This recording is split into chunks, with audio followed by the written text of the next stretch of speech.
Panglima TNI Laksamana Yudo Margono bakal masuk usia pensiun pada tanggal 1 Desember 2023. Pada saat yang sama, Kepala Staf Angkatan Darat atau Kasat Jenderal Dudung Abdurrahman juga akan purna tugas. Merujuk pasal 13 ayat 4 Undang-Undang Nomor 34/2004 tentang TNI, jabatan Panglima disebut dapat dijabat secara bergantian oleh perwira tinggi aktif dari tiap-tiap angkatan yang sedang atau pernah menjabat sebagai Kepala Staf Angkatan.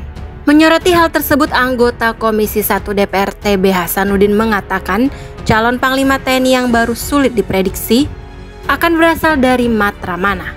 Idealnya Panglima TNI pengganti Laksamana Yudo berasal dari matra Angkatan Darat atau Angkatan Udara, kata Pak Hasanuddin dalam keterangannya. Namun dirinya menilai hal itu tidak mungkin sebab Pak Dudung juga akan pensiun dari kedinasan militer.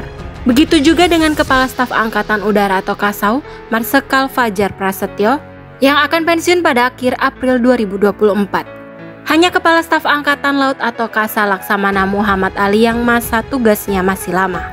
Beliau mulai pensiun dari militer pada akhir April 2025. Pak Hasanuddin menjelaskan Muhammad Ali bisa terpilih menggantikan Pak Yudo sebagai Panglima TNI. Sebab di dalam undang-undang tidak diatur soal matra untuk mengisi posisi Panglima TNI. Di sisi lain, dia mengaku tidak yakin apakah matra yang dipilih selanjutnya berasal dari Angkatan Laut, sebab Pak Yudo juga berasal dari matra Angkatan Laut. Kepala Center for Intermestic and Diplomatic Engagement Anton Aliabas menilai, secara normatif posisi Panglima TNI akan diisi oleh perwira tinggi dari Angkatan Darat. Menurutnya hal itu bisa terwujud apabila ada pergantian pejabat Kasat dalam waktu dekat. Jika Pak Jokowi melakukan percepatan masa jabatan Jenderal Dudung Abdurrahman, maka secara normatif semua perwira tinggi bintang 3 punya peluang untuk ditunjuk sebagai Kasat mendatang, kata Pak Anton dalam keterangannya. Untuk mengisi posisi Kasat, kata Pak Anton, Presiden Jokowi kemungkinan akan meneruskan Pakem memilih sosok yang pernah bekerja dengannya.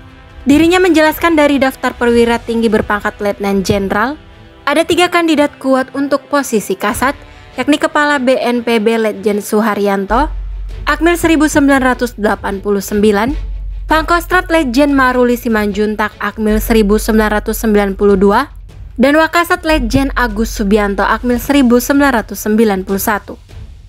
Suharyanto adalah mantan Sesmilpres, Maruli merupakan mantan Danpas Pampres, dan Agus merupakan mantan Komandan Grup A Pas Pampres serta Dandim 0735 Surakarta saat Pak Jokowi menjadi wali kota Solo. Namun menurutnya jika pergantian Kasat dilakukan berbarengan dengan pergantian Panglima TNI, maka Kasal Laksamana Muhammad Ali berpeluang besar menggantikan Pak Yudo. Menurutnya Pak Ali lebih punya peluang daripada Kasau Marsikal Fajar Prasetyo karena Pak Fajar akan pensiun pada April tahun 2024. Pak Anton berpendapat penunjukan Pak Ali sebagai kandidat Panglima TNI bukan merupakan pelanggaran atas ketentuan pasal 13 ayat 3 Undang-Undang Nomor 34/2004 tentang TNI yang menyebutkan posisi Panglima TNI dapat dijabat secara bergantian.